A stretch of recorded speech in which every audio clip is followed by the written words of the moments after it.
wrapped around your soul with no control. You can't breathe when you're drowning underwater. There's so much water. I'll run, I'll hide. Darkness always clouds my mind.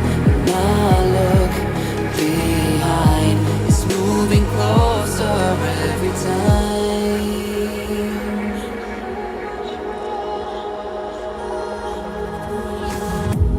I can't pretend that I have a strong defense. There's darkness, my old friend. You get me in the end.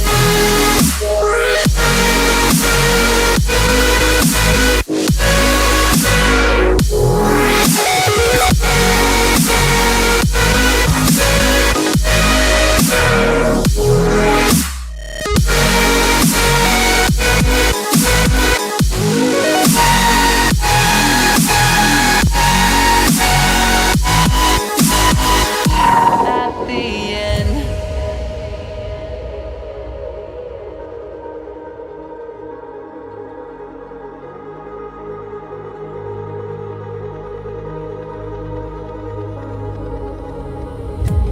Can you feel it wrapped around your soul with no control? You can't breathe when you're drowning underwater. There's so much water. Ah, I can't pretend that I have a strong defense. There's darkness, my old friend. You get me in the end.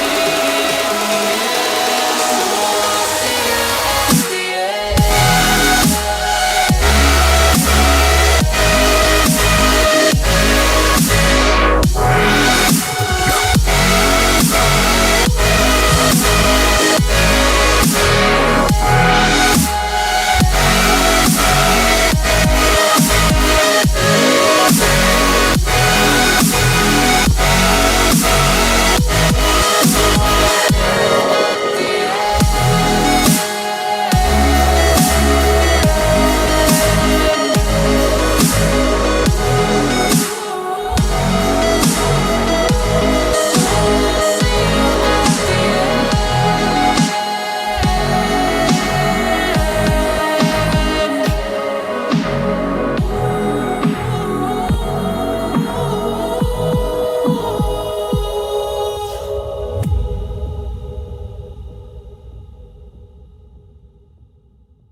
What's going on, folks? What's going on?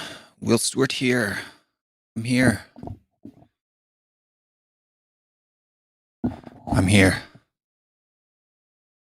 Yeah, today was just kind of impromptu thing. Just felt like I needed to come on and say hello.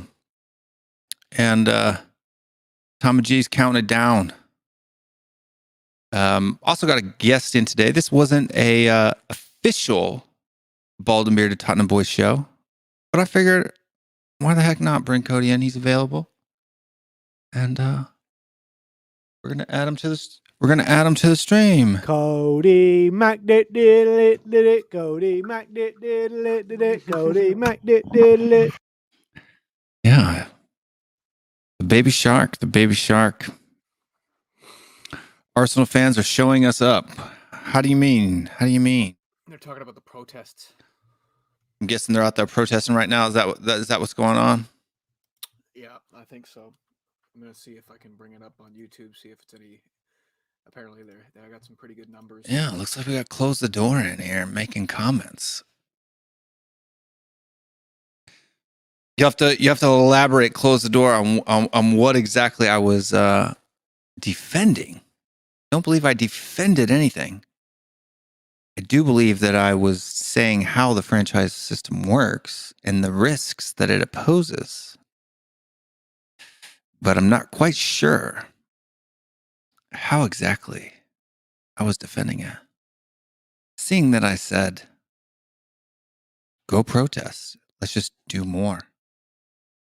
Right? Yeah, so it does look like there's like at least 1,000 people protesting. For the Arsenal guys? Yeah. But you know what we really need to do is we need to get all of the London fans together and do like a 1,000,000-man march from Arsenal all the way to Stamford Bridge. Now that. What do you make of the call from the other 14 clubs to have the chairmans and executives of the Big Six be removed? I like it. We'll do a little promoting for our show here. There we go. Throw that on there. It's a little promotion. Make sure to subscribe to the channel, like and share the video, and we'll be doing this new segment. Obviously, I have the ginger beard. Cody has the brown beard and the glasses. I just shaved 2 or 3 days ago. I'm not 100% sure. Not that it matters. But yeah, I don't know. Is this one of those close the door now? I'm curious at your picture. Your picture frustrates me too. If that's you, please elaborate. Or if you're saying close the door now, meaning let's not let any more Asian people in somewhere, I think that might, please correct me if I'm wrong. Because if so, I take that extremely offensively.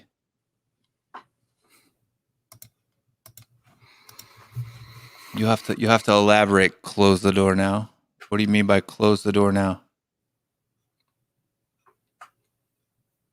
Because for me, xenophobia, being someone from not only a biracial relationship, but a bicultural relationship as well, xenophobia is extremely offensive to me, just so you guys know. Just as much as racism. I think it's the same. It's the same feeling inside, to be honest with you. I equate the two. I think people are just trying to wind you up because there's just it's like a pattern of behavior now amongst the trolls where it's like, okay, take what Will was trying to do in explaining the logistics behind how an ESL would work and turn it into Will supporting it, despite him prefacing and following every single argument on every single stream. Like every 5 minutes on every stream that you've been on, it's just me like, I want to be clear, I'm not for it. Yeah, like, I mean, disclaim it before, disclaim it after, and people will still take what I said in describing it as me being for it. Yeah, I think they're just trying to wind you up. So you can't necessarily wind me up for the fact, I just find it hilarious. Like, you have to be a really dense human being to not catch it, unless you're like jumping into the stream right when I say something that's defending it and then jumping right off and then going out to the world and being like, he doesn't. So do I need to preface it after every word? I think, I'm not saying I like this, but this is how they do. I don't like it. You know what? Funny. I think that this is something that would it has to do with the appearance, because like there's so many like bald and bearded Tottenham YouTube analysts now that like when we get onto streams together, we look like a roaming pack of supervillains. You know what I mean? So people are just gonna assume that we're like straight out of a Marvel comic and we're the bad guy. Exactly. I mean, come on now. Let's be real. my secret is I want you. Come and work for me. Follow me to the dark side. I'm telling you now. Close the door. Follow me to the dark side. Let's get that 3.5 billion euros. Just like randomly, you're just gonna tear your red beard off, and there's just gonna be Levy left behind. Just be like surprise! I told you I was 6'5", but I am actually 5'6". You pesky teenagers. You know, Scooby-Doo, showing my age there. Scooby-Doo pulling the mask off to get it in from behind.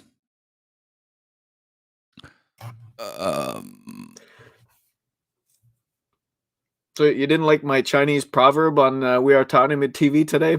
No, I liked it. I'm just not her.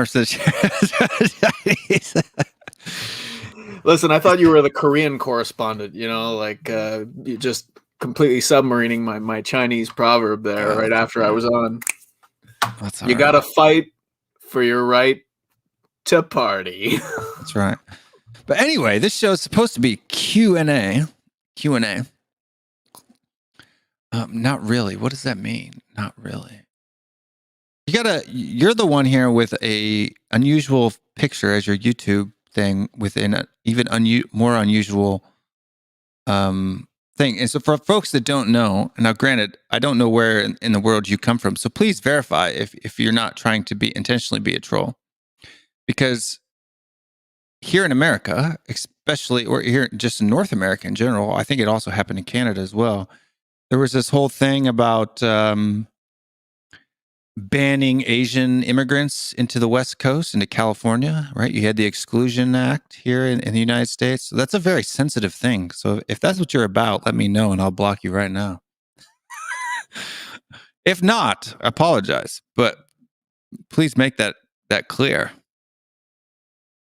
If that's a picture of yourself, then that's a different state. But if you happen to not be of Asian descent and you're making the comment as close the door now, don't let any more Asians in, please let me know and I'll go ahead and I'll block you right away. And I'll block you on other channels that I have wrenches on too, because that's just a horrible thing. That's like straight up evil. Right? I mean, that's you right there, if that's the case. But questions. If you guys have questions, let's throw them in the chat. We'll start throwing them up here. On top of our beautiful advert for our new show that we'll be doing every week. The Bald and Bearded Tottenham Boys Show. And that's the thing, is we can bring other boys onto that show as well. The only preface is they must be bald and they must be bearded. Yep. We can be exclusionary. Nobody else.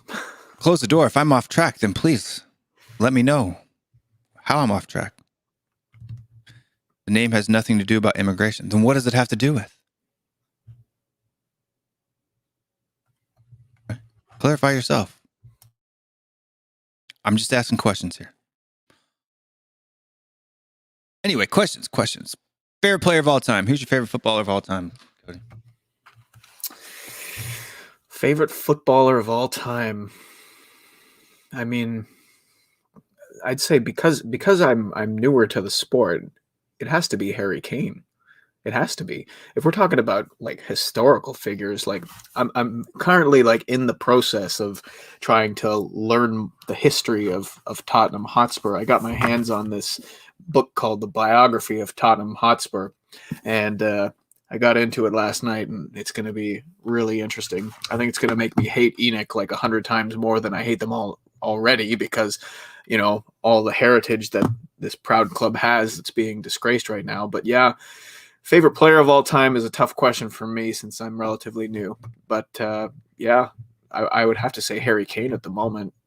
If you had to like stop the count right now, I mean, he's right up there just in terms of Tottenham history, just statistically. And we're talking about a guy, if he ages well, that's a big if, you know, could be playing another 7-8 years, hopefully all in a lily white shirt. So Harry Kane.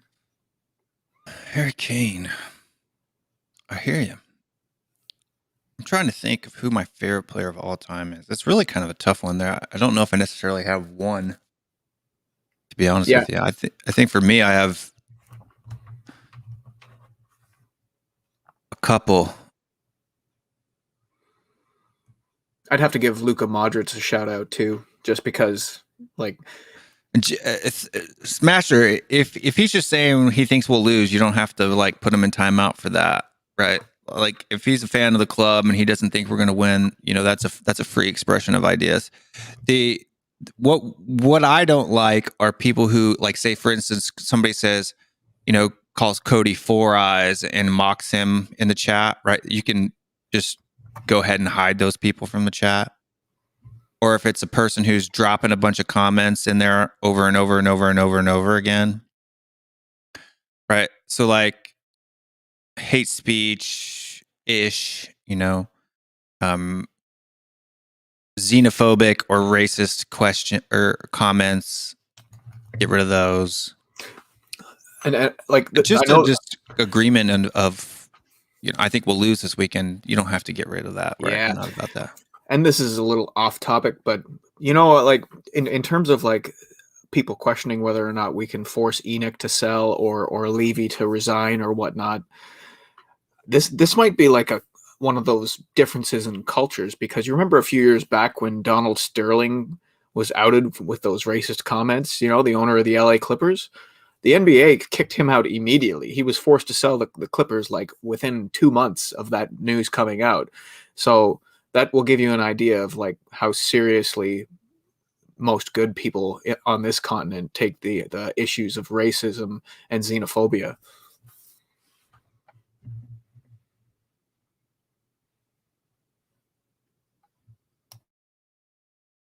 Yeah, no, I'm not saying I don't know what's going on in the chat. Like I can't see in StreamYard if people are getting blocked or not being blocked. I'd have to pull up the actual YouTube chat, which I have here, but I can pull that up. And I can view the deleted message. Yeah, let's not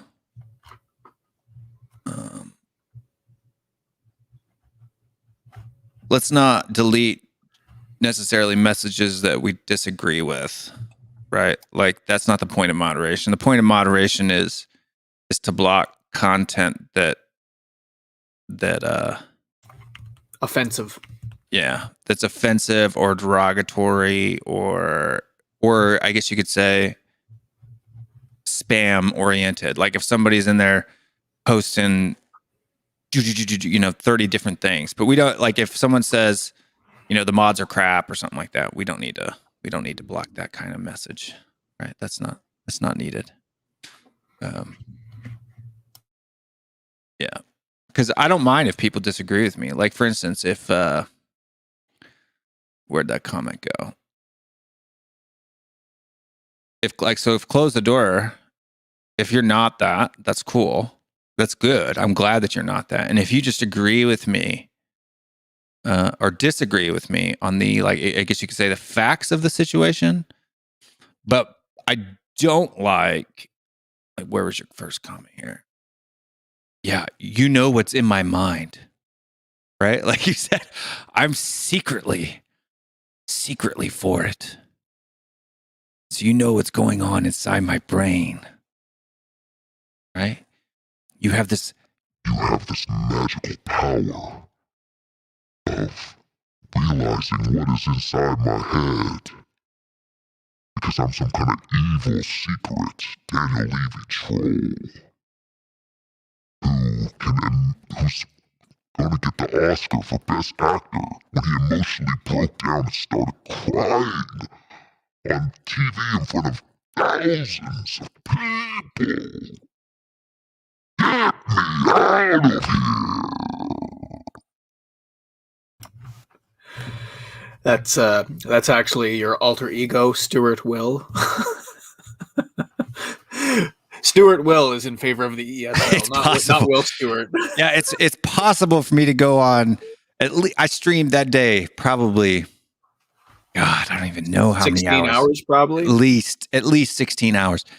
I streamed.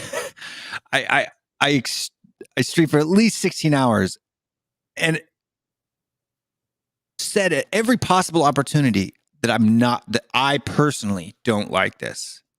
Right. But for people in the UK who didn't know what the franchise system was about, or even now, right? And I don't want to say this because I don't want to, I guess you could say, like I've been accused of diminishing the UK fans, passion. And so I don't want to do that, because that's not what I'm for. And so I don't even want to, but me now, I'm still skeptical that that there's still an ulterior motive here. Right? Like, because for me, for people that don't know, I have for whatever reason, I'm on UEFA's email list.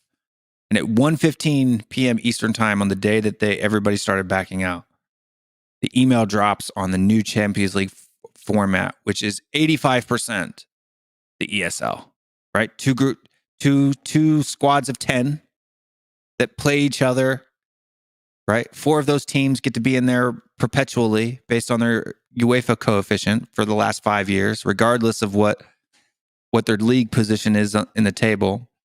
There's more games, right? Like even Gundogan came out and condemned this new format. Like, doesn't anybody care about the players?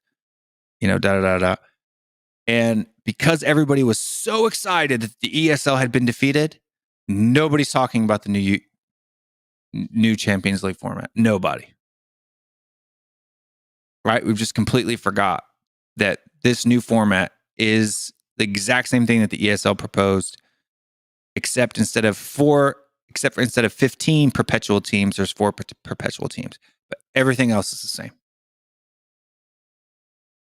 Everything else is the same.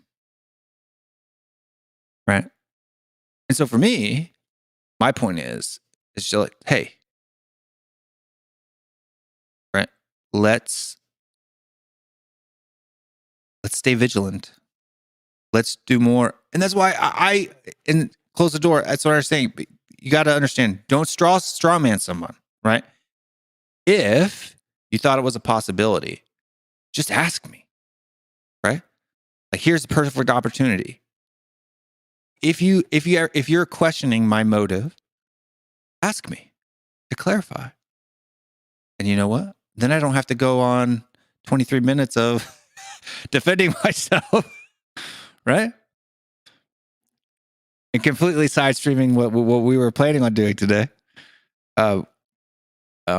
Just say, hey, what was your position on that, Will? And then I can clarify it for you. And you have to trust me on my word. If you can't believe the words that I say, right, then, hey, what else can I do to show you? But don't straw man people. Don't put thoughts inside my brain. Yeah. I mean, because I could be a shill. I could be a shill just as good the other way. I could come out every single time and be passionate and scream, and behind the scenes be doing the exact same thing. Yeah. Right. I can see he or she is apologizing. Yeah. So, and I accept your apology. But yeah, I think that's the fair thing to do, right? If you disagree with somebody, ask them to clarify. Or if you're confused, or if maybe you have doubts or reserves, just ask. Right? Just ask. Just ask.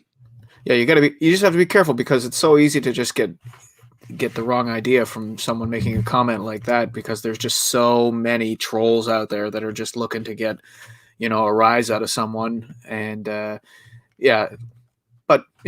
water under the bridge, right? Yeah, for me, it's under the bridge. Like, I'll talk about it, but I'm not. I think I might get stuck on it, because this is the part that bothers me. If you were to attack me, if you're to say I'm blah, blah, blah, that's fine. But when you try to put words in my mouth or thoughts in my head, that's wrong. Because now if I don't shoot that down right away, then people could use that later on and say, yeah, Will really does think that way, when I don't. And I never said that I did. So you can dislike me. You can call me, a bald, goofy dude or whatever. That's fine. But anyway, back to the show. Yeah,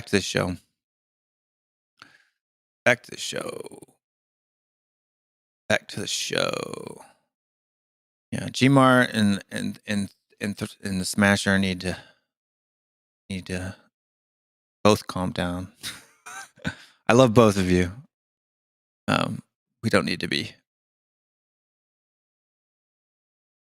divided. Thank you, Wayne Bonner. Thank you.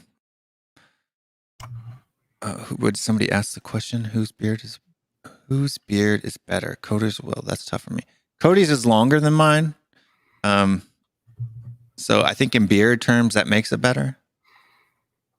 Looks like there's at least one comment in support of me. That's for sure. Yeah. I have a ginger beard. I actually have brown hair. My hair is probably the same color as Cody's beard if I were to let it grow out. We're both of Scottish heritage here, so the ginger beard. It has to be a Scottish thing, I'm assuming. But yeah, Dan has a question. It's a good one. Who do you want to take over as manager? It's a loaded question. It really does depend on so many different factors.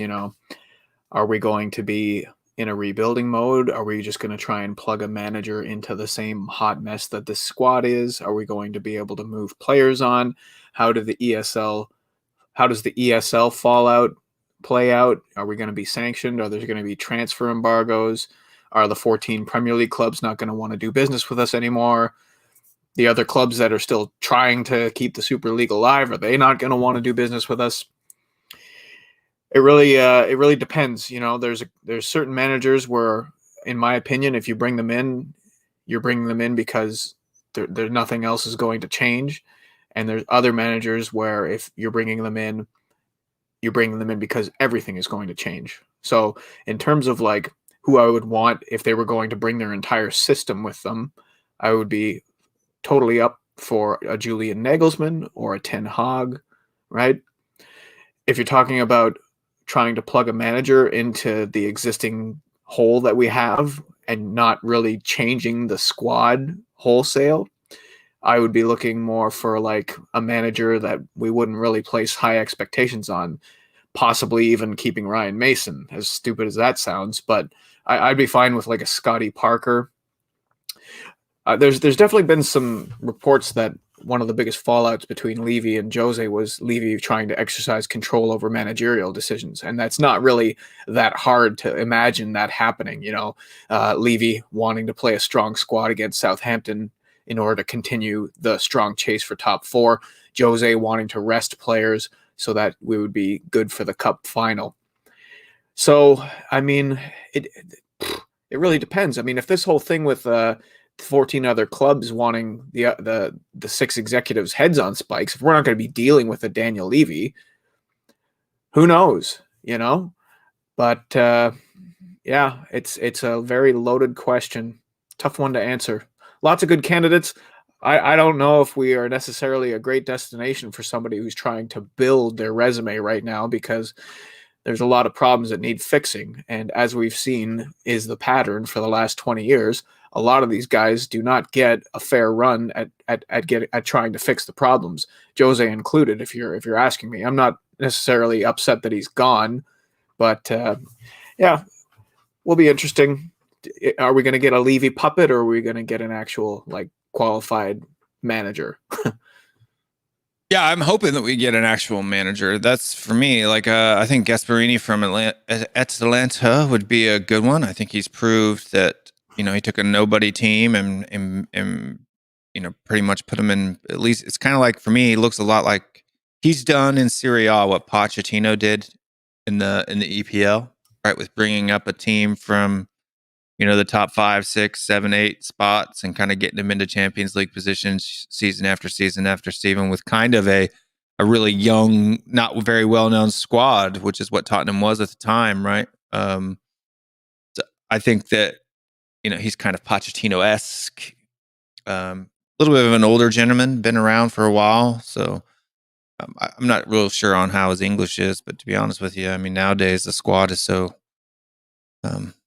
diverse that you're gonna find somebody who speaks your same language. Although I don't know if we have very many Italian players.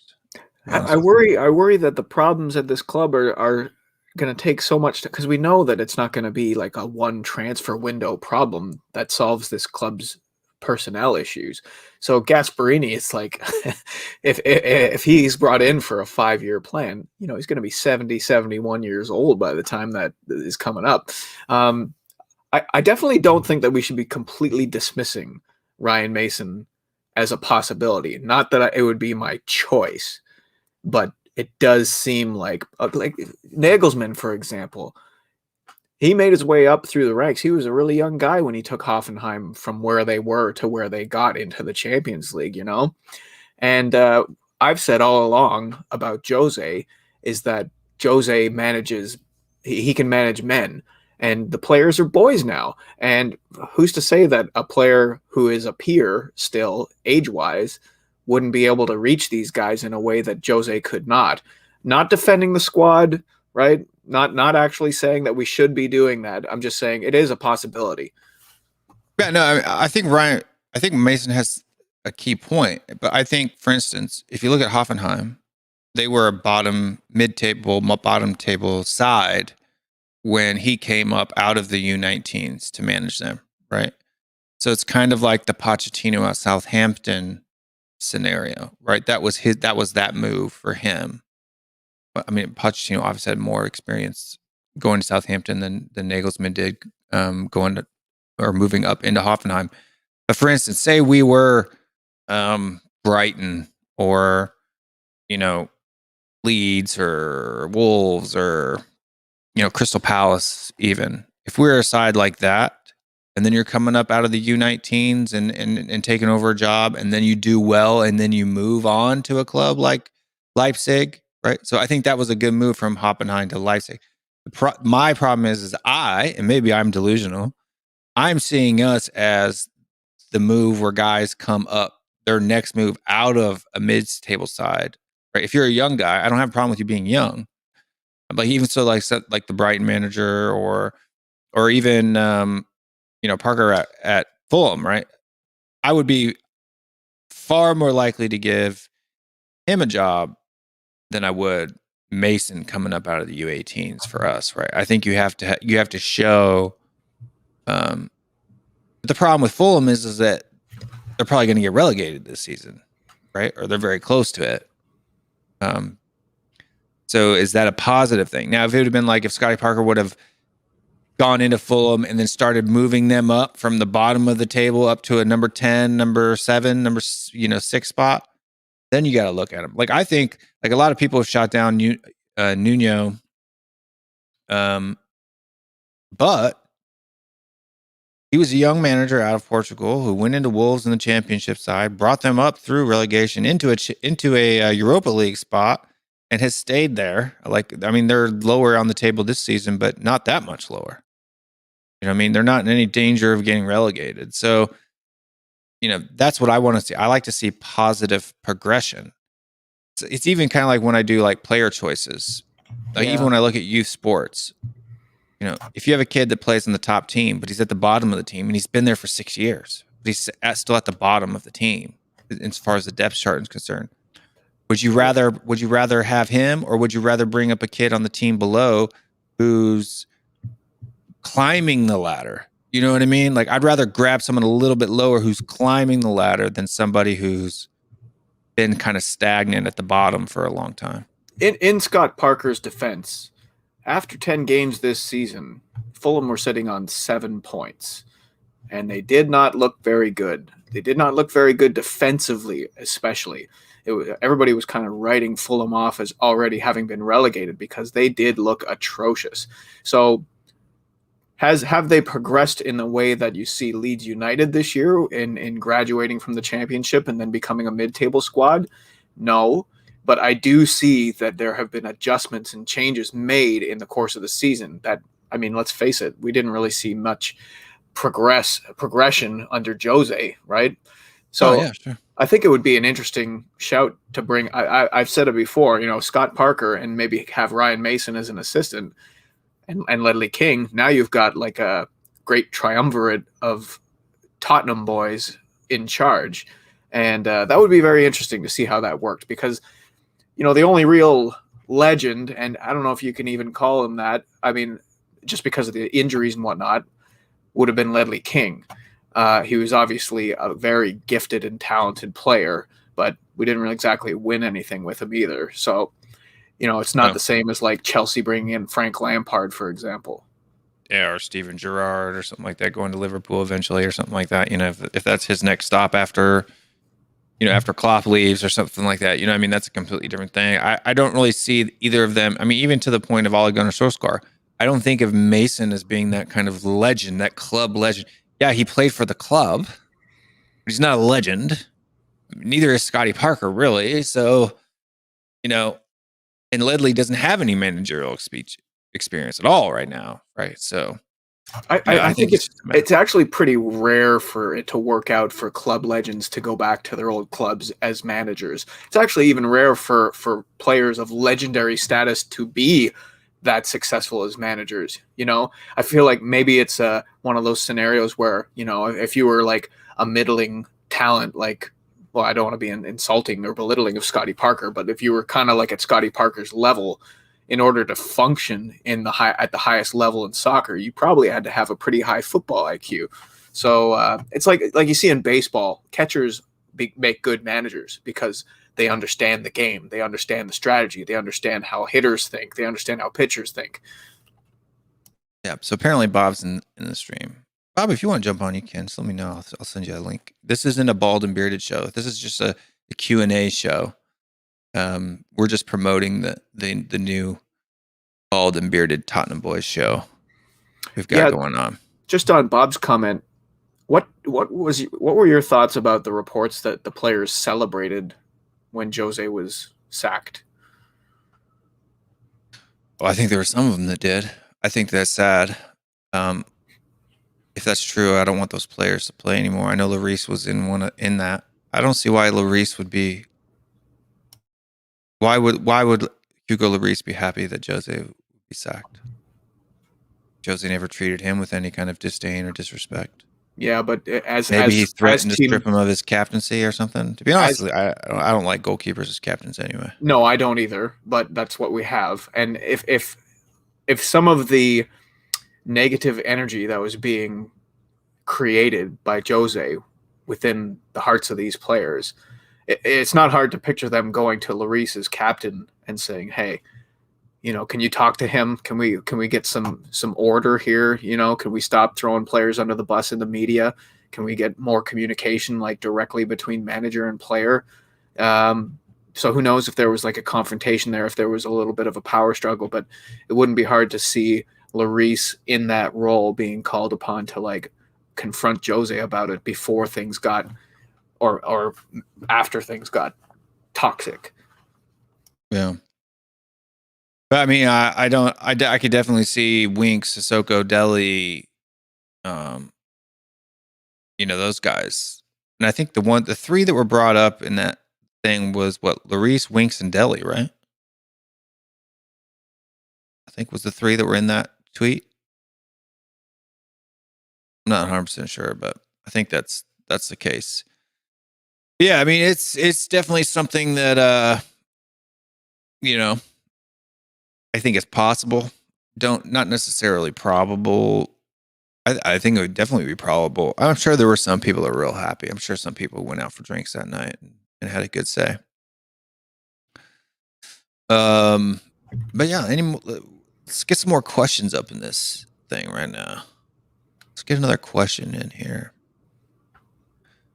There's a warning about how much bald YouTube can tolerate per stream. Paul, I don't think there may be a limit, Bob, to be honest with you. I'm not 100% sure, but Give me that man smell. that's what people who are bald and bearded have, is man smell. I think that's a rule, right? As you know, it's the people with the high testosterone, right? The top falls out and hair comes everywhere else. So got all that man smell. Did you say the S word, Cody? I don't remember you saying the S word. I didn't think that I did. Soccer. So stupid too. What's up, the bun? The bun is in the house. It's so gotta funny get it. too. That's what British people called it like 70, 80 years ago. Soccer? Yeah. They call it soccer. That's where it came from. I don't So when it came- understand. I don't understand why American football is called football when like there's only like. So there's a huge story on it. So you had two different types of football. You had rugby football and association football. They were both called football at one point in time. And they had nicknames for them. It was called ruggers and soccer. For association is where that came out of. And so neither of them were called football at the time.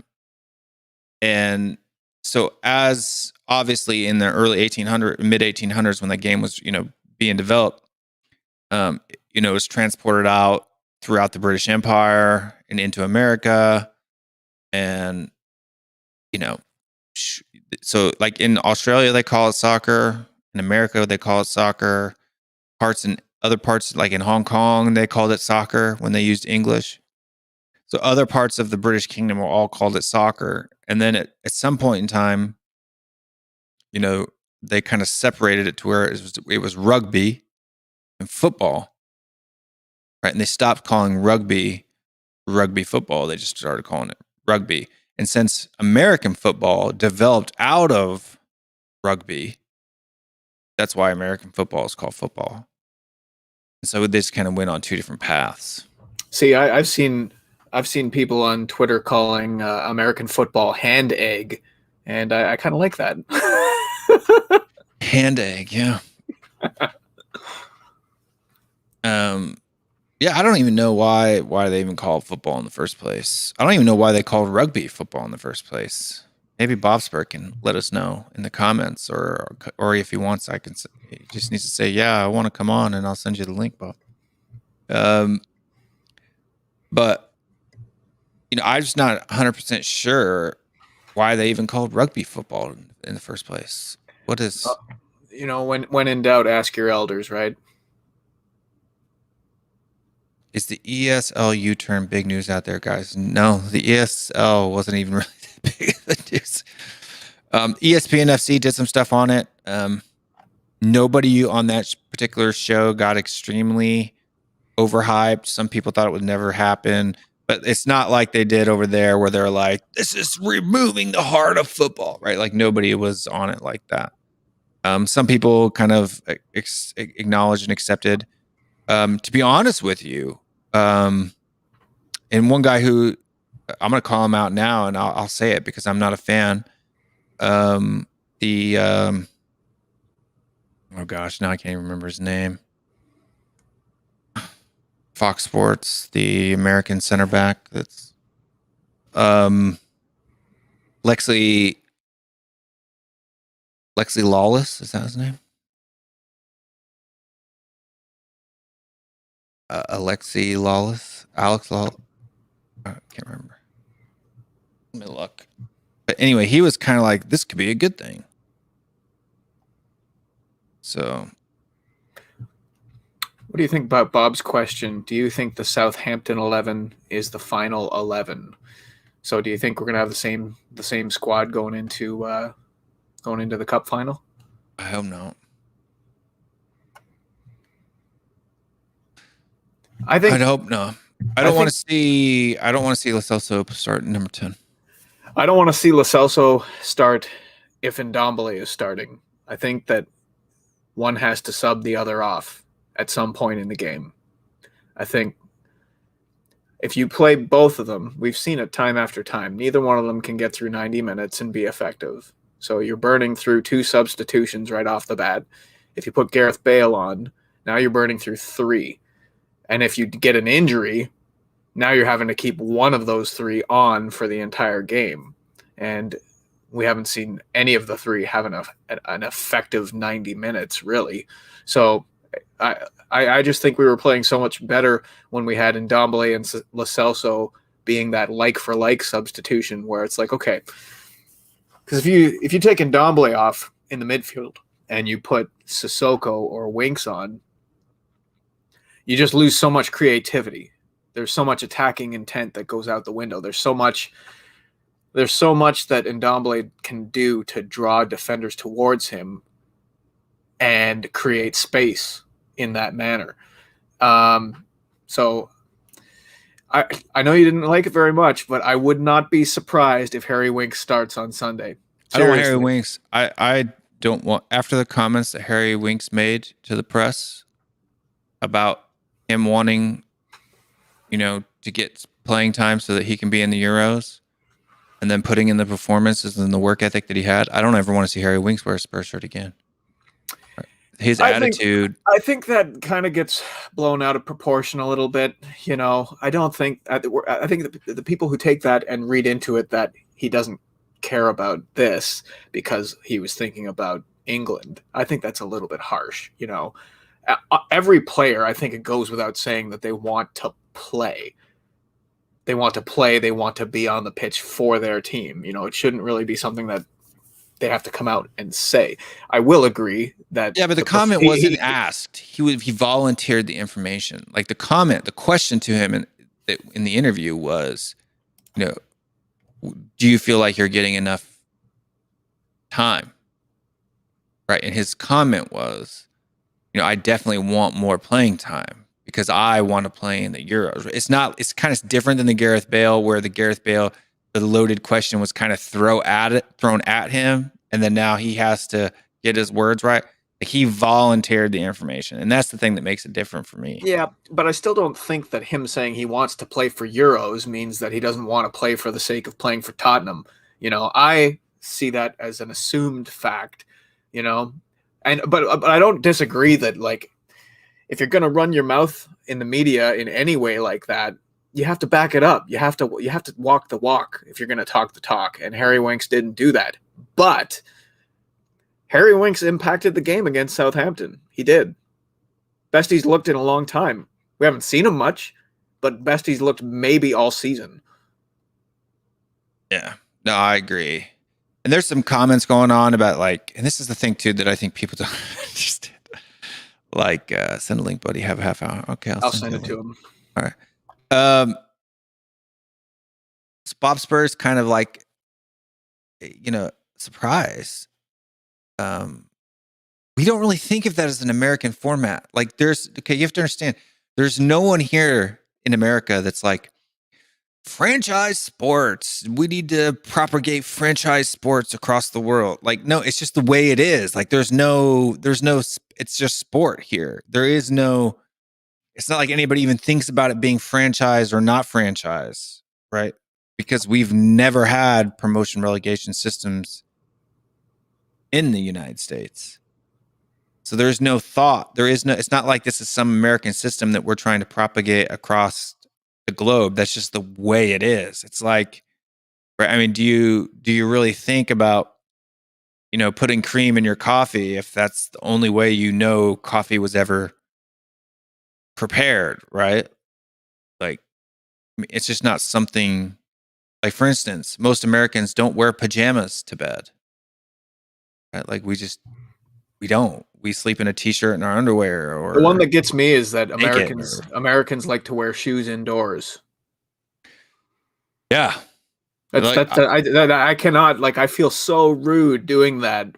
I can't do it, but I don't know is it something like, is it I don't, because I lived in Asia forever in a day, right? So that's like, you might as well spit in somebody's face if you're going to wear your shoes in their house, right? So, but yeah, I have to remind my dad all the time when he comes over to visit, no shoes in the house. Got to take your shoes off. I'm just coming in. What is the background behind this, like, shoes indoors? Is it like, do they think it's more disgusting to have your sock feet? I just think that back in the day, it's just kind of a cultural thing. America was kind of, I guess you could say, colonized by country boy farmer life, and plank wood floors or dirt floors, and you just didn't take your boots off when you come in the house. I guess I don't know. I couldn't tell you. I have no. Yeah. I've never really researched the. Might as well just keep my boots on here. Gonna go back out to the dust storm right after. So yeah, I mean, there's a lot of old pictures where you see a guy, an old timer, wearing his tank top, his undershorts, and his boots, right? Like, I mean, like that's you just didn't take your boots off back in the day. I'm guessing. I couldn't tell you, but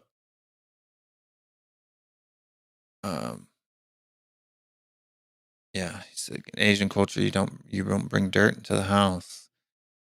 I think too, it's because it may be the fact that for here in the U.S., most of our homes are carpeted,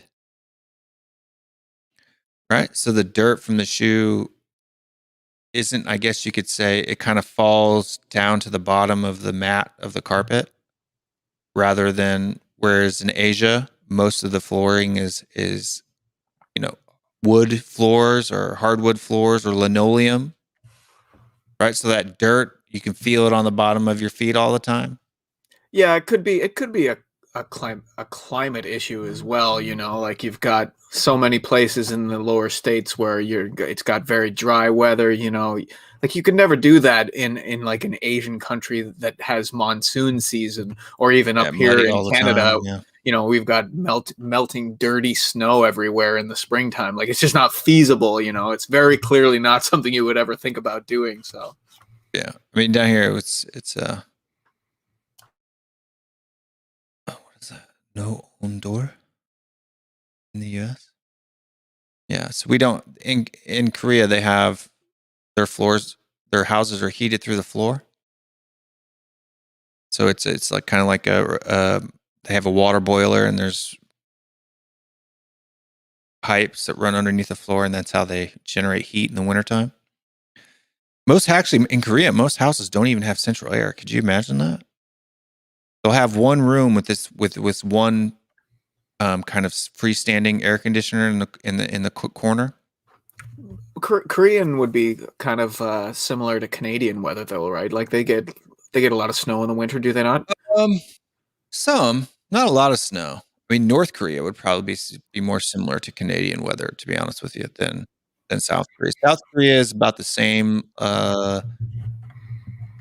longitude or latitude as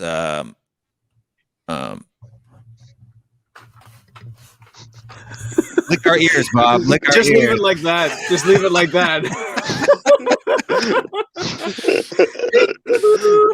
The branding was designed for two. No. How you doing, guys? Doing good. Good.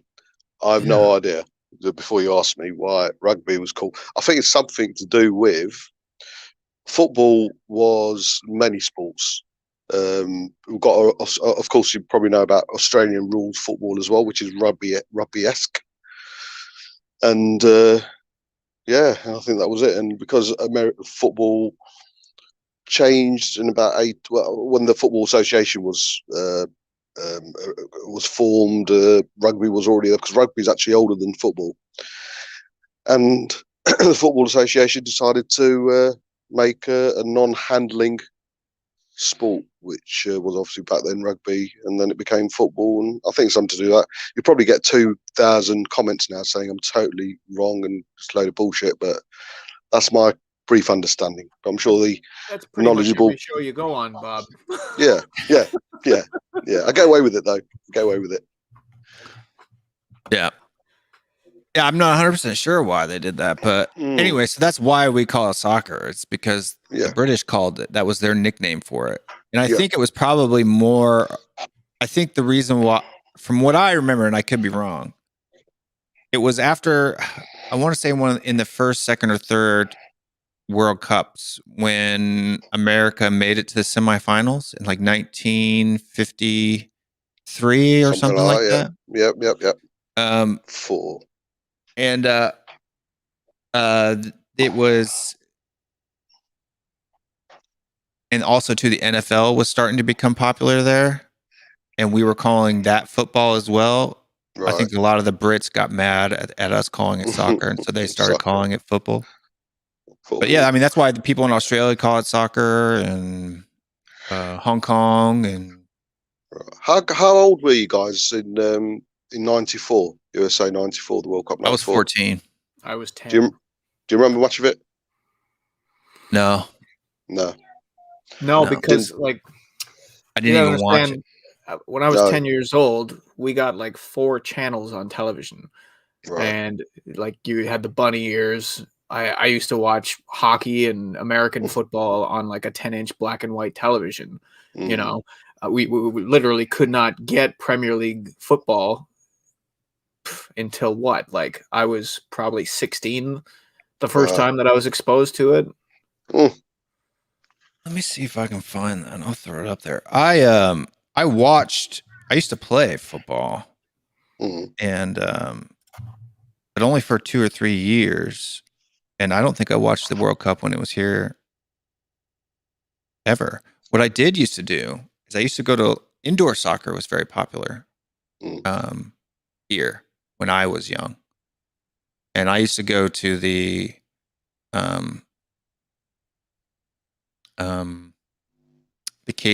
Kansas City Comets, which was so indoor professional indoor before the '94 World Cup was probably a lot more popular here Right. than outdoor was.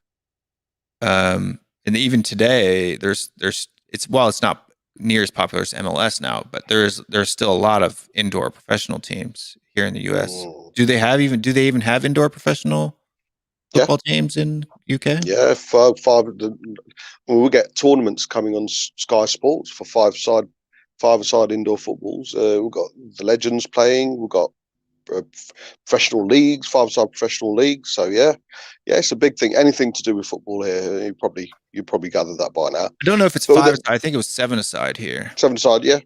I think there was. I mean, I used to play yearly basis in a tournament in Liverpool. Back in the days, used to go on a yearly basis, and we were in the local papers and man of the matches, top scorers. It was a big thing, but it would be, but it's the number one sport. It's culture, isn't it? It's culture. Yeah, so indoor is a little bit different than futsal. Yeah. Indoors on like a turf. Yeah, that's right, mate. With walls that you can Yeah. bounce the wall off and like body Yeah, check. It's kind of like a cross of only like had ice hockey and yeah. and It's a different football. version. Well, so did the '94?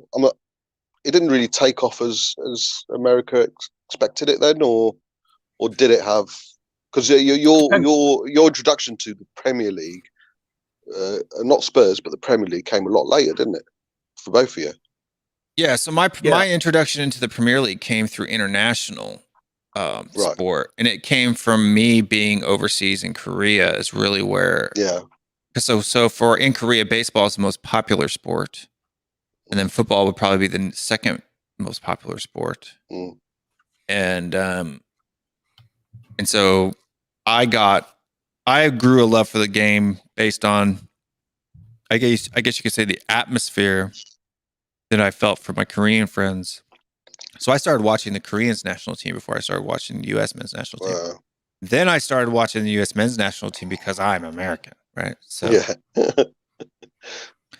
So even for me, like when it comes to like, say if Korea ever plays the U.S. in a World Cup, I'd be torn. I wouldn't know who to support, to be honest with you. Yeah, Wow. It would be a tough one. The same thing with India and England in football. In cricket as well. Obviously, heritage is India, but I'm born and bred Britain, England. So it's a hard one for me. But at least I have the choice. I can support whoever wins at the end. So it's a good one. I can pick and choose. What about you, Code? When were you introduced to Premier League? Not so much Spurs, or was it Spurs first, then the Premier League? Actually, for me, it was World Cup first. Oh, wow, it was France '98. Yeah, yes.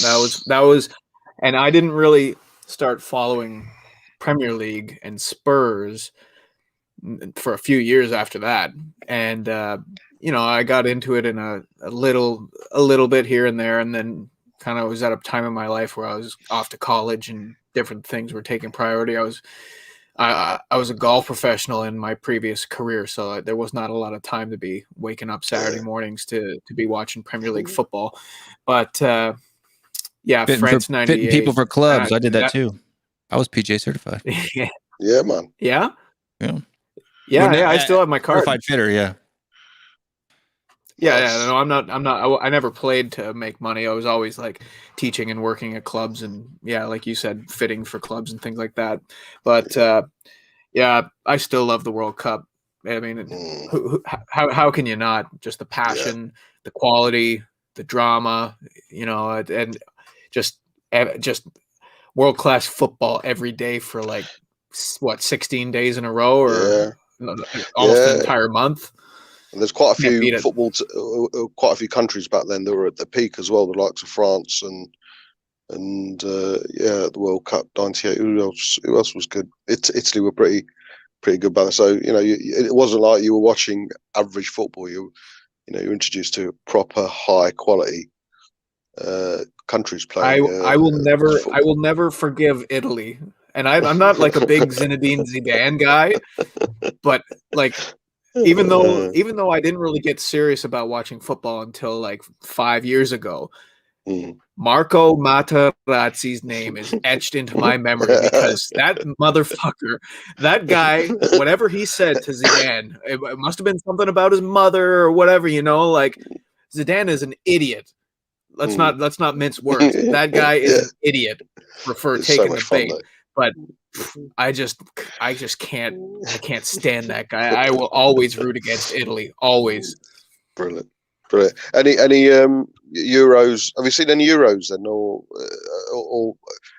has it come to a point now you support England? I'm assuming when you see him in the Euros or the World Cups now, or in the Euro, I support. I support. I switched, even though I'm not English. Put you on the spot. Heritage-wise, too, I'm not English. I'm Scottish, right? Yeah. Yeah, of course, yeah. So Cody as well. So, although I don't think I'll ever see Scotland in the Euros or the World Cup, but sorry, mates. But if I would, for me, my family history, my heritage is very important to me. To be honest with you, my father was the first male steward in my family's history.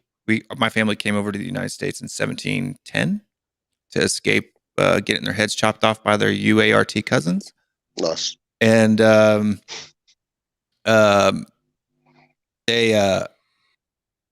father was the first person to marry a woman without a Scottish last name. Wow.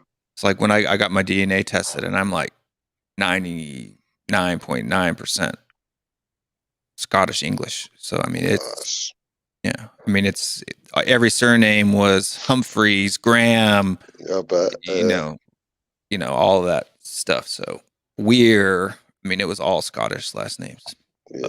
And then even my mom was like 50% Scottish, but her last name was Stroh-Snyder. So. All right. Yeah.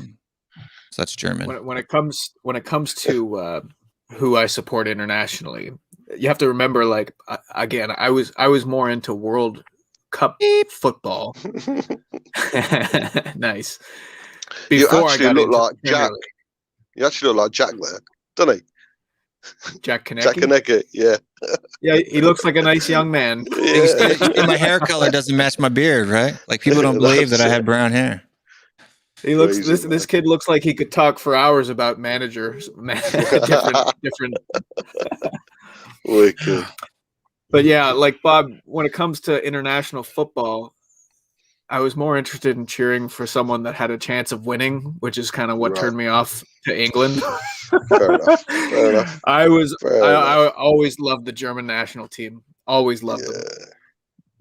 They just play beautiful football. When they smashed Brazil in Brazil, I was just laughing my ass off at the Brazilian fans bawling their eyes out. I thought it was hilarious. Is that why there's then again, I might be wrong. Is that why there's a certain preference towards Nagelsmann being a German coach and being based in Germany? I don't have a preference towards Nagelsmann, to be honest. Okay. I just don't look at him as like realistic. I don't think he wants to come here. You know, why would you want to come here? You know, there's as much as it's like, okay, there was a report today that said that he was interested because like the Premier League door doesn't open all the time. But our door is open every 18 months, you know, and we're as bad as we have ever been in the last like 6 years is right now. So like, why would he not, even if it just meant staying at Leipzig for another 18 months and wait for the smoke to clear over the top of Tottenham Hotspur Stadium? Yeah. I just don't think he's the right fit considering the mess that we are. Is it bad that I'm not very fond of the Bundesliga and German football? Does that make me a bad person? No, not really. Yeah, No, I don't. No. It doesn't. Reason advance me being at why all. it's not that competitive, or what, you don't like the style of football? What's the reason? I don't know. It just I couldn't really think it down to one. I mean, because it's football. Like I enjoy watching Serie A. I enjoy watching La Liga every now and again.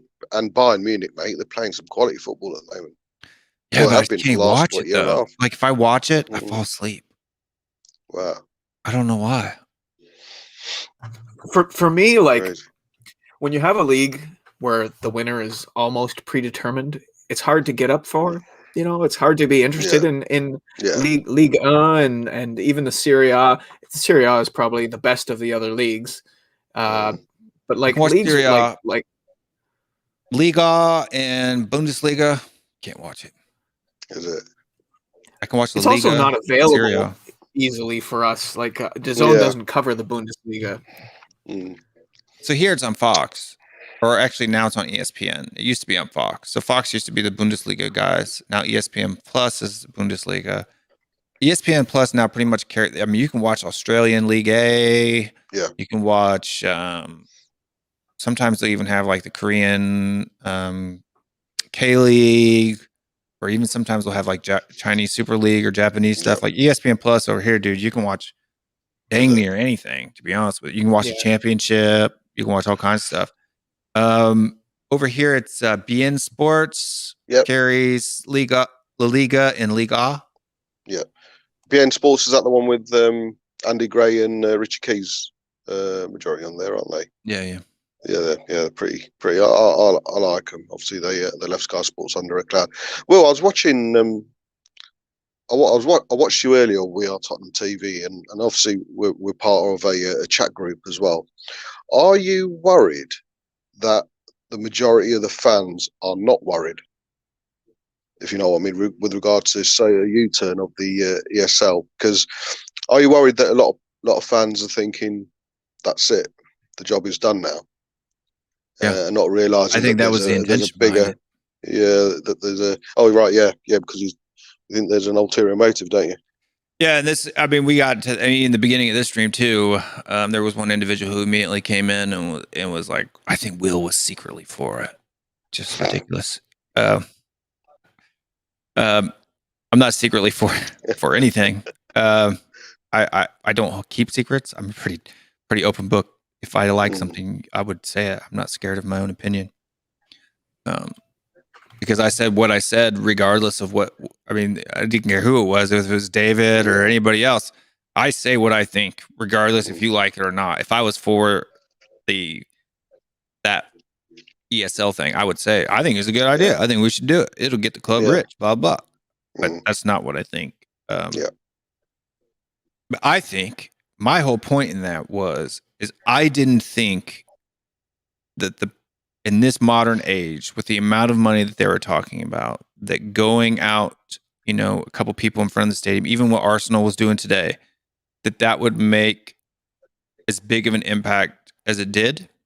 Of course. And I'm still skeptical of it making that impact, based on the fact that even that very same day at 1:15 p.m., I get an email from UEFA saying, boom, here's the new Champions League format, which the only difference between those two formats is that in the ESL there was 15 perpetual teams, and in the new Champions League there's only 4.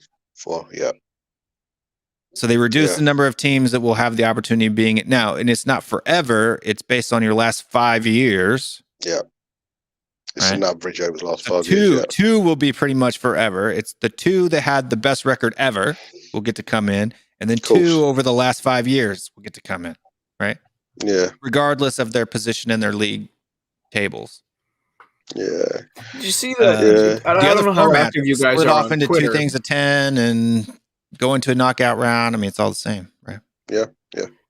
Did you see Ilkay Gundogan's tweet Mm. that he was acknowledging that it's great that the fans have won this victory against the ESL, but can we talk about the new Champions League format? Yeah. Because I guess the total number of games played goes from 125 to 225. Like man, and it's just so disgusting the way that people just spout abuse towards an opinion like that, like basically to a man. Every single comment was like, "Oh, you make millions, why are you complaining? Footballers complaining about having to play football, blah blah blah." It's like, man, I love Twitter in parts sometimes because it's toxic, like it's my little injection of toxicity. It's also a very good source for discourse and whatnot, but there is so much trash. It's just hard to sift through the trash. There is, yeah. And with regards to this, although we've had a few apologies from everyone, the likes of Perez have made it pretty clear that it's not over. They want to make a point, out there saying, "Look, well, I want to make it clear enjoy to people enjoy it." And if you really read the club statement, it doesn't say that we're out. It says we will begin to prepare the documents. Yeah. To get out. Yeah. Yeah. How long before it rises is well, I suppose it in a way it has already under the Champions League, but with regards to the ESL, the format it was, I honestly believe the biggest issue was the fact there was no communication. That was one of the biggest issues. Yeah. The fact what? I hope that they. Sorry, I really hope that they live stream the next meeting between the board and the Tottenham Hotspur Supporters Trust, because I would pay money to watch it. Yeah. Yeah, it's just the thought of 6 people sitting in a dark room with their monitors out, calculators out, little checkbooks out, and working it. And it wasn't like it was a one night meeting. It would have happened over months and probably years. And then to turn around, keep it all quiet, everyone signing away all the necessities, and then coming out next day. Here you go, like it or lump it. This is what's happening. Well, no, I'm a little bit more, I guess you could say, conspiratorial. Okay. And I'm surprised Cody Mack isn't doing this. I'm stealing your thunder, Cody, from the conspiracies. But I think beforehand, they were in talks with UEFA, right? That's press. We know that. They were in talks with UEFA over the new Champions League format. That's common knowledge. Yeah. And I think that there were people who were, I guess you could say, concerned about giving guaranteed spots in the Champions League. And I think that they were like, how can we get these guys to fall for it? Right? In front of Daniel our Levy's face. like, in front of our face. The ESL, we can make the ESL. Let's trick him with this ESL thing. Then the fans come out and protest, right? Fire it up, and they pull it back, and then they were all sitting there like,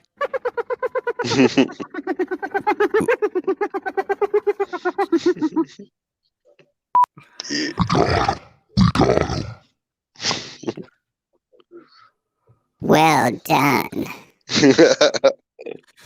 So here's how I see it.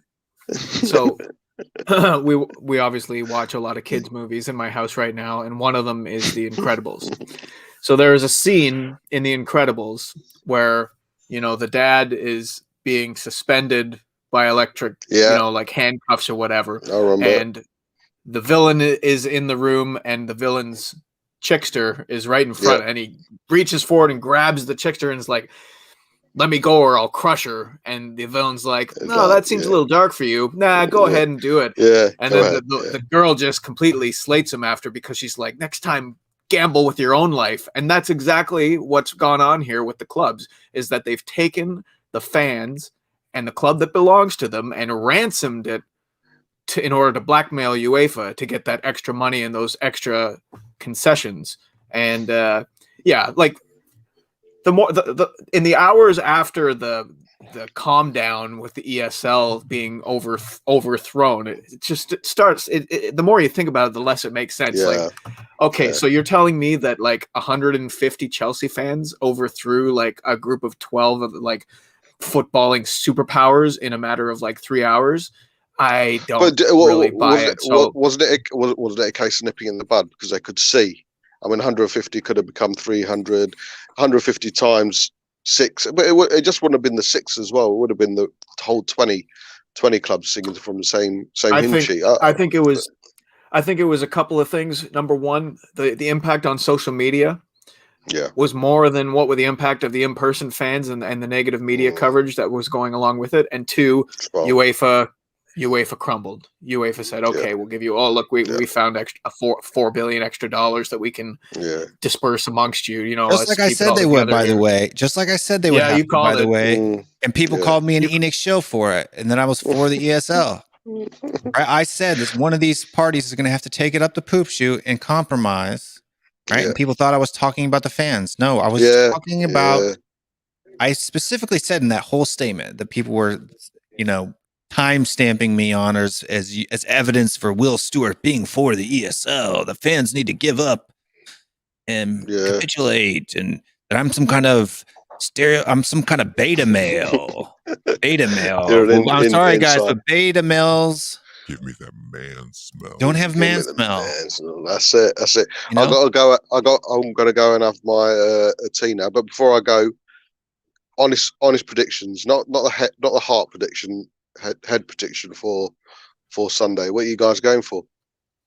2-1, I think. 2-1 Spurs. Yeah. That's my safety score. I know what you're saying. I know you said it on you said 14-0? No, you said penalties. You said penalties. But that is my heart prediction. Is it? I'm not gonna say my head prediction out loud. No way, because I'm not going to speak it into existence. Anyone with common sense and a brain between their ears can make that prediction and make it and verbalize it, but I just don't see the point of sending it out into the universe. We're going to win on penalties. Fair enough. I'm going 2-1 as well. I've said that for a few days. So yeah, 2-1. I've got a funny feeling after extra time, pretty similar to the Chelsea when we beat Chelsea. So 2-1 Indian British. I don't drink tea. I drink British beer. So that's my answer. Come on, you Spurs legends. Let's go. Thanks for coming on, Bob. Appreciate it. No worries, bro. But yeah, if there's any other creators out there that want to jump on too, I don't know how long we'll go for here, but 30 minutes. I did send the link to Danny. He had mentioned that he might hop on, but haven't seen him yet. Simon was in the chat too. I don't have Simon's contact information. I don't know if he's still on the chat though. To be honest with you, it was a while ago, and he just said great panel, and then that was the only comment that he made. So. Right. If there are any other creators out there that want to jump on, you're more than happy to. Because there's like 52, 53 people watching at one point in time. 45 now, so it's a big stream for the daytime, to be honest with you. Do you want me to drop the link in the group chat on Twitter? Yeah, you can if you want to. If somebody wants to jump on, hey, they're free to. I don't know how long you plan on going. Another 30 minutes or so, probably to about 3:00. Then I have to go do some work. Okay. But on Elite. An elite ratio, 41 likes, 45 viewers. We've got one watching on Twitch, too. Mystery Twitch watcher. It's me. My precious. My precious. It's me watching on Twitch. It's me. It is uncanny how much he resembles. Like, you can just picture him degenerating into like Schmeagol. He finds some sort of fountain of life and just lives for another 100 years and ends up in his cave underground. Should I add to the I'm calling him Daniel Levy in order to not get sued for saying that Daniel Levy comes on my shows. Daniel Levy comes on my shows. Leby. We got Dr. Evil. I could put his head onto Golem's body as well, and that would be fun. I think that would be fun. And this is my favorite one though, right here. Not the wrong sound.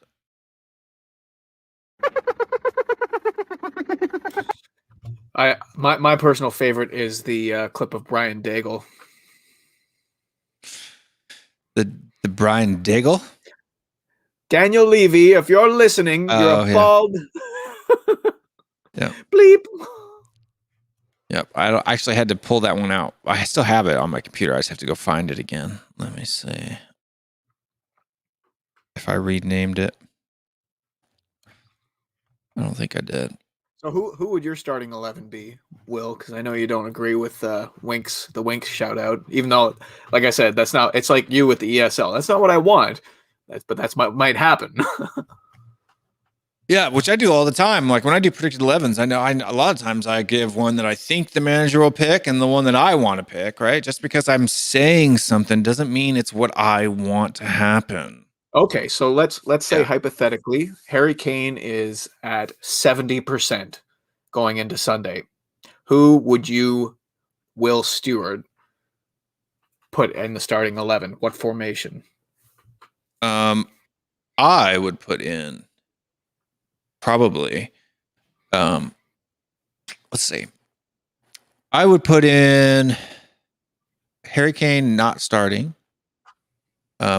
I would put Son, Vinicius, Bale, Mora, Ndombele, Højbjerg, Reguilon, Aurier, Toby, and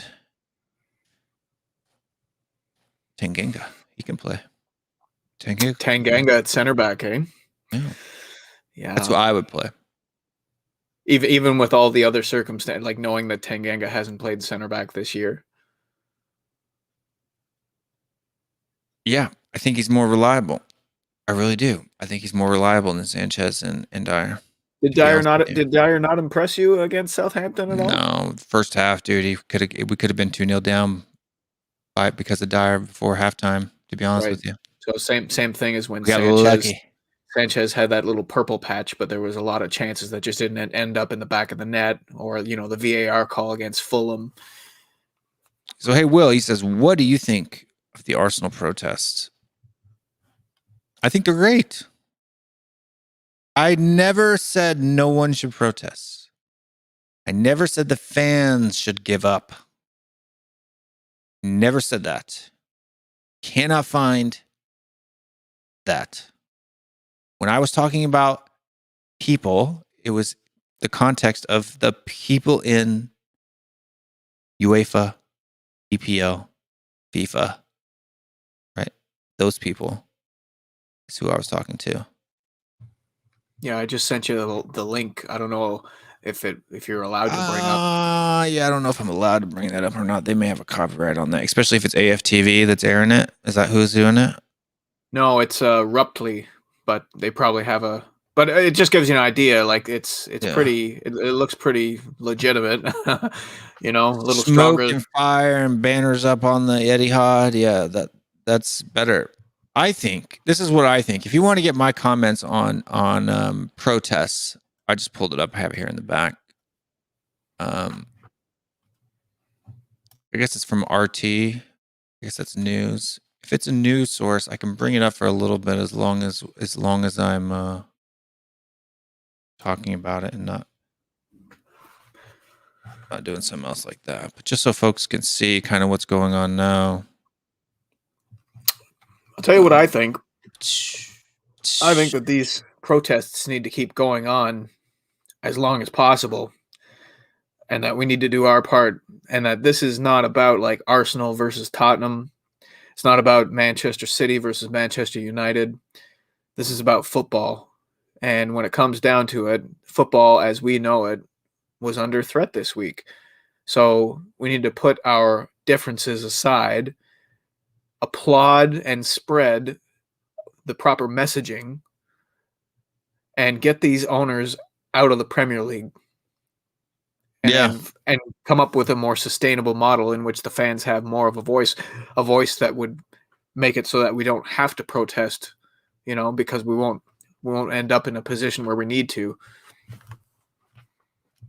But that's the problem, Mr. K. I have to repeat myself every single time because even today when I jumped on the stream, the first comment in the chat was, I think Will was secretly for it.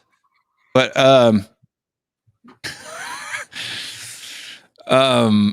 I think what I would like to see next from the British fans. So you folks out there watching me right now, it is 7:40 p.m. and you're sitting there having your tea or your dinner or whatever you got, supper, whatever you guys call your evening meal. I think we should organize a 1,000,000-man march, get 1,000,000 fans, start at Arsenal. Right? Because Chelsea's in East London, right? Yeah. Start at the Emirates, march to Tottenham Hotspur Stadium, and then march to Stamford Bridge. Just 1,000,000 people marching from one place to the other, calling for the sacking of all three managers, all three owner groups. Southwest.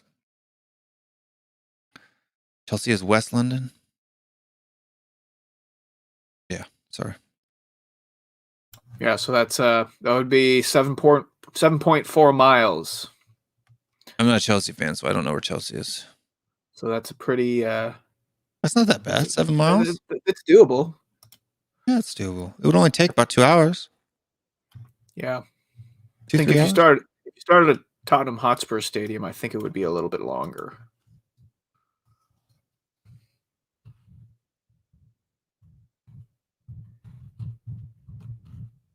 Oh, that's right. East London is where West Ham. It always confuses me because it's West Ham and they're in the east.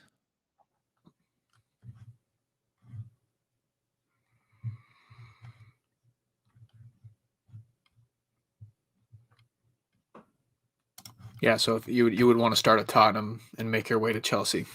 Yeah, but it would be quite a hike. How many miles is that? 6 It would be 16 miles. So 16 miles? No joke. That's not that bad either, to be honest with you. 16 miles walking would be 6 hours ish. When was the last time you walked for 6 hours straight? I don't know. I don't even think they'd be that I think walking is 3 miles per hour? 3.5 miles per hour is a walk? A walking pace? Yeah, so if you're not stopping, that's 5 hours and 20 minutes. Yeah. We got Danny here. You got to rub the heads before we get it out of the way. There you go. Oh, it tastes like a peanut. That's the new thing. You got to rub for every guest that comes in the bottom here. They have to rub the heads before I move it. Otherwise, it's the good luck for Sunday. That's exactly it. No, between the three of us, we now have an average amount of hair on our heads. Yeah, maybe I've got a bit too much hair on my hair. Yeah, actually, I'm trying to get my kid to do a man bun there. So yeah, I just at the moment there's a way to do it where I'm struggling to do it because it's not long enough yet. The way I actually want to do it because you have to tie it around in a certain way and twist it and then put it on. I just kind of just do it in one go and that's it. At the moment, it's just easier like that. yeah, It's annoying. so in Asia they call it a top knot. Top knot, yeah. That's what they call it. But don't they have it normally higher up, like in Asia? Yeah, it's like right in the middle. Yeah, right in the middle. Yeah. And they I think don't I should shave do the that. sides. It's the whole hair. And they never cut their hair. Like it was a like in Japanese culture, it was an insult if you cut somebody's top knot off. So like that would be like you could demasculate a man by cutting his top knot. Yeah, I've heard that. Yeah. Or like if they were dishonored or disgraced, they would cut it out of anger, like you've dishonored me. Right? Like had significant. How are you two today? Good. I'm really doing good. Good. Danny, what do you think about Sunday? In terms of what? In terms of formation, who we're going to play, or how I think Well, we're going to do. why don't we start with a score prediction first? I was thinking a high scoring game as well, kind of a bit like Brian yesterday. I was thinking something like 3-2 Spurs. I'm going to go with. I think it's going to be. I think it's going to be more open What's going on than here now? people think. Is this at Arsenal? This Yeah. is the Yeah. Arsenal protest, yeah. Are they celebrating something? I don't know. I thought they were fighting for a second, but Is there any news like on Sky or anything like that? See what's going on. boy, would the you, NHS is going to have a field day with all those young bucks out there screaming on each other. Yeah. Yeah. So Danny, who would you start? Will just went through his starting 11. He has Tang. This is like who Will would choose, not who he thinks that is going to be chosen. But Yeah. he had Tanganga at center back. Yeah, I listened to that. I do get Will's reasoning behind the choice of Tanganga, because you could argue that he probably is more reliable than what we've got.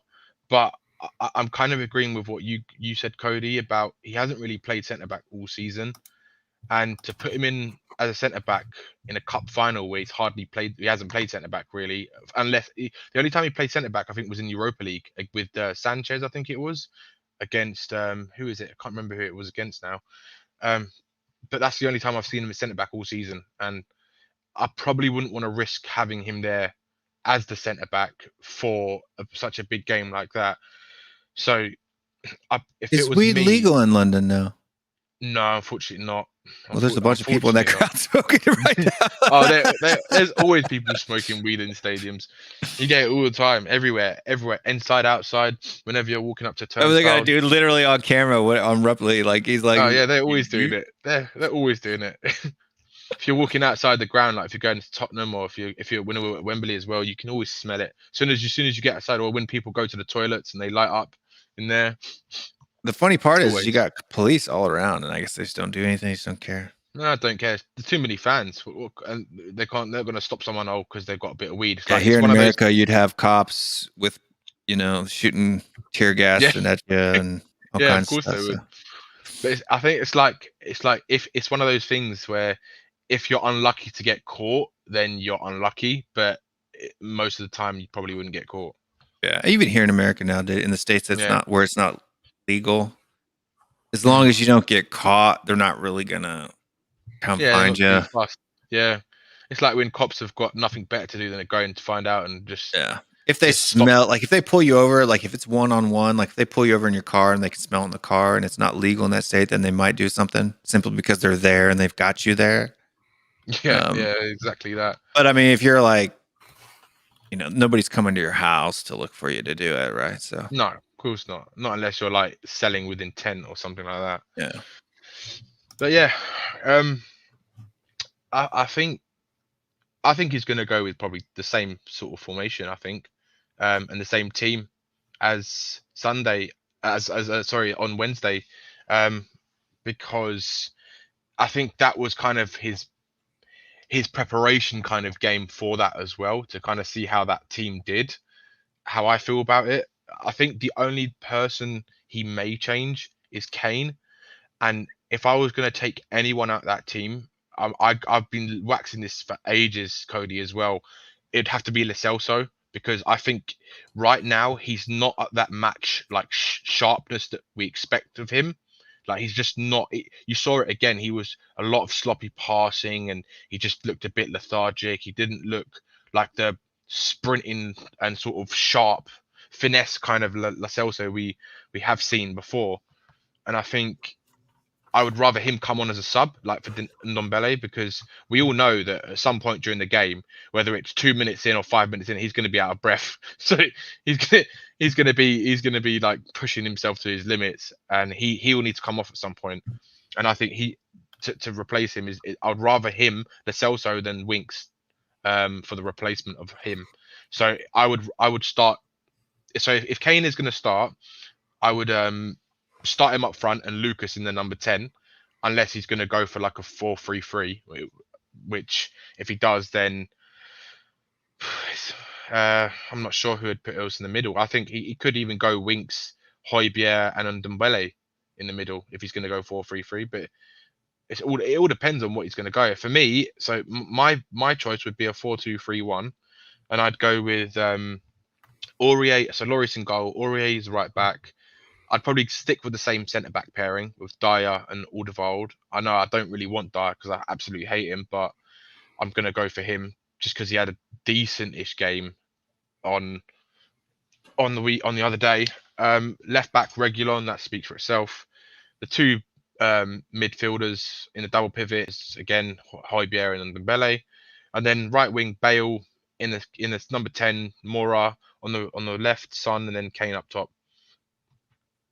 That's who I think I'm going to go. I think he's going to start Kane, to be honest with you. I don't want him to start, but I think he's going to start him. Yeah, I mean, because I don't think Ryan Mason's in charge. I think Daniel Levy is in charge. Well, if Daniel Levy's in charge, Kane's not starting then. Yeah. I will say this, like in defense of Lo Celso, he came back from that long-term injury, and it was right at the beginning of this like free fall that we went on, starting with the North London derby. And, they brought him on as a substitute against Zagreb. And of course, like those back-to-back games, Arsenal, Zagreb, that was when Jose just went nuclear. And we went into that Villa game with the 4-4-2, and Lo Celso was way out on the right-hand side. Yeah. So it's not like he has been eased back in like you've seen in the past with other players. There's been a lot that's been asked of him in a short period of time. Yeah. And it's like you said, I honestly, I would keep him on the bench just so that when Ndombele runs out of gas, when what does David say? When the drive-through in his house catches up with him,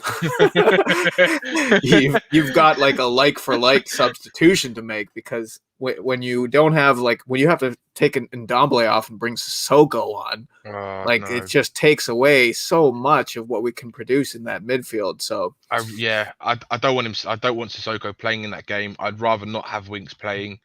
And I think Lo Celso, it is being unfortunate because when you said he went on kind of that nuclear kind of change, right? It's like he's like, because of that performance before that, well, what we had, it was like he wanted to try to do something completely different. And then there was all that media talk about, watch Lo Celso, he's going to take, what Jose was saying in the media, how he was saying, like you better look out for your place because Lo Celso is coming and stuff like that. And I think, like you said, in the past, we've seen him kind of being eased into it again, and he was just thrown straight in like as soon as he was available, which is not what you do at top level football, especially in the Premier League. You've got to ease him in, give him some minutes gradually, and so he can start feeling his way again. But I just haven't, since he's come back from his injury, he hasn't done himself any favors, and neither has the manager before done him any favors. So I'd like to see him come on as an impact, because I think he can be our biggest impact as a sub from anyone we've got on the bench. Unless Kane is on the bench. But unless Kane is on the bench, I think, okay, so I've got to drop off. My 1-year-old is getting pretty pissed off there.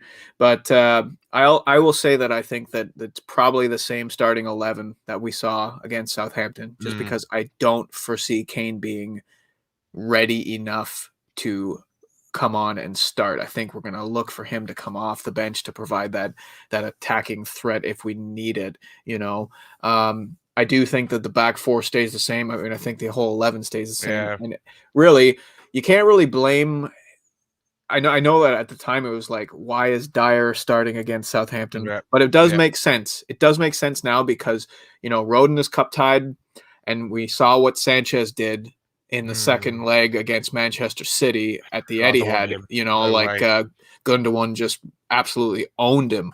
So, and Dyer was quite good in the win against Manchester City earlier in the year as well. Dyer was quite good. So you can see the logic. The reality is, you're picking from a barrel full of rotten apples when you're talking about our center back situation right now. So, yep. And we're going to be ending it off here too. I have to get back to work. So I have an appointment at 3, and that's in 5 minutes. So everybody go find Cody Mack on Twitter at Cody MacDo. Mr. K, I'm sorry, but we are headed off. So otherwise, I would bring you on for sure. And then we have The Bun. Danny, thank you for coming on, even if it was for a short time during the day. We appreciate it. Thank you. Yeah, and it's still daytime for you over there. I can actually see light outside your window for now. Yeah, it still doesn't get dark. It's 8 o'clock over here now, and yeah, I think it's going to be light for a little bit longer, which is nice. It's getting lighter later. Yeah, it's starting to get there till summer. What was that noise? Yeah, definitely. Burp, burp. There's some noise. Must be Cody. But yeah, and we've also got, Danny here, so you can find him. That's his Twitter handle over there. Maybe people can see that. He's also going to be doing a YouTube channel here in the next couple of months. So folks, stay on the lookout for that. Danny, have you guys settled on a name for the YouTube channel? No, so there's a lot of debate going on what we want to call it. So a lot of the names that we thought were available weren't available, and some other shows have just come up recently, which are show names, but they're not the names of channels.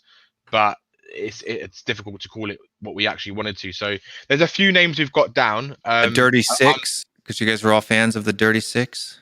Yeah, it could be a good name. I'm not joking. Or the dirty, the dirty half dozen. Yeah, no, I'm open to suggestions. So if you guys have got any ideas, we're looking at kind of football pun names, and we've got quite a few already. But what I'll do, Cody, is I'll message you what names we've got and see what you like, and see what you guys think. Yep. You can send the royalty check in the mail. No problem. The Greedy Punters. The Greedy Punters. That's quite a good one. The Greedy Punters. I like it. The Greedy Punters. The Dirty 1/22 dozen. But yeah, because you're pundits, punters. I'll have to send you some of the names as well, Will, and you can see what you can do with the suggestions and stuff we've had. That's the hard thing too with the North End. The North End. I think there is a North End podcast already. I think there is. Yeah. I think Brian Ireland's part of the North End podcast. It is Brian Ireland. I think it is. Yeah. Yeah. So my channel will kind of be more focused on after the next month, because I've got an exam in about a month's time, which I've actually just booked today. So once I do, that's for my work. So once I've finished that, then I can really focus on the channel. But we want to get the name and the logo done now, so that we can start planning what promoting it. We're going to be doing. Yeah, exactly. Yeah, and also too, we'd like to, if you guys want to, you're welcome to hop off anytime you want.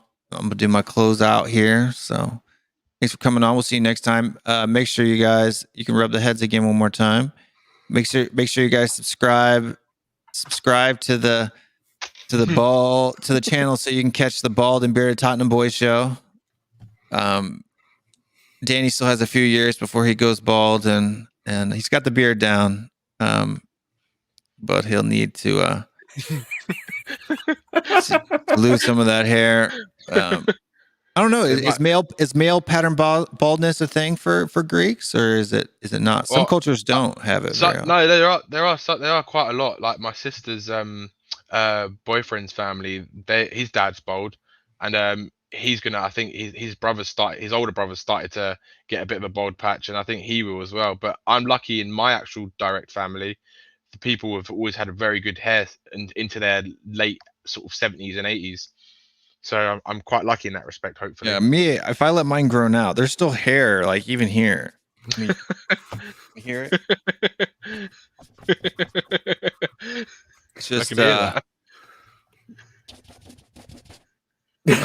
hair there. There's hair there. It's just it's pretty thin here. So I've kind of got that Patrick Stewart thing going on, where it's like the U around the top that's thinning. See, the bald and the beard suits you guys. I think for me, I'd look like a weirdo. I'd look like something out of it took me a while. It took me a long while. And then I did it.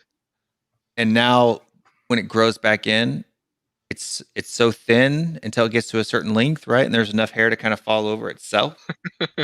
That I just can't let it grow out anymore. So like I would have to wear a hat for probably 2 or 3 months while this top part kind of got back to its normal length. And yeah. So, and then my wife always tells me to wear a beanie, so that's why I wear a beanie all the time. She doesn't like the baldness. Really? I think it suits you guys. Oh, thank you, I appreciate it. It definitely wouldn't suit me. I'll tell you that for a fact. Well, I don't have to spend any money on hair products or haircuts or anything like that. That's true. You can wake up and you're ready. You're ready for Yeah, work. but razors, you have to, if you really want to, like, this is a problem with me. I'll shave my head, and within a day, it's already grown back to, stubble. That's like Brian Daigle. Like you say, he shaves, and after a day, his full head of hair has grown back. His beard has grown back. Yeah, like if I were to get close to the screen. Oh yeah. The hair is coming. So, I mean, even the part that's thinned out, you can definitely see the dark spot here and the lighter spot there, but even here it's already back. So, I mean, the hair that I still have grows in real quick. I would literally have to shave every day, probably twice a day. I don't really miss having hair that much, but if I ever get the temptation, I can always get a transplant from my back. See you guys. I don't have any hair on my back. I don't have a hairy back. No hair on my back. I do have a little bit here. I have like that lion mane going down. That Austin Powers, a little bit of that little Austin Powers tea going on here. But groovy, baby. Other than that, I don't have any. I'm not a real body hair dude. But in Mr. Case, it's too close. Too much information. A little bit too close. But on that note, we've got Mr. Levy the man himself. Don't listen to Will. He's my shill. He secretly planned the ESL all by himself. He planned the ESL all by himself. Don't listen to a word he says. He's a liar. He's a liar.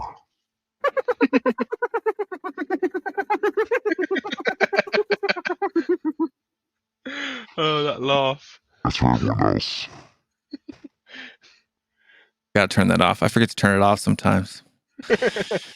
But yeah, folks, Danny, thanks for coming on. We'll see you guys next time. I think stay tuned. I might throw in the community section of the channel some announcements about where we will be Sunday. I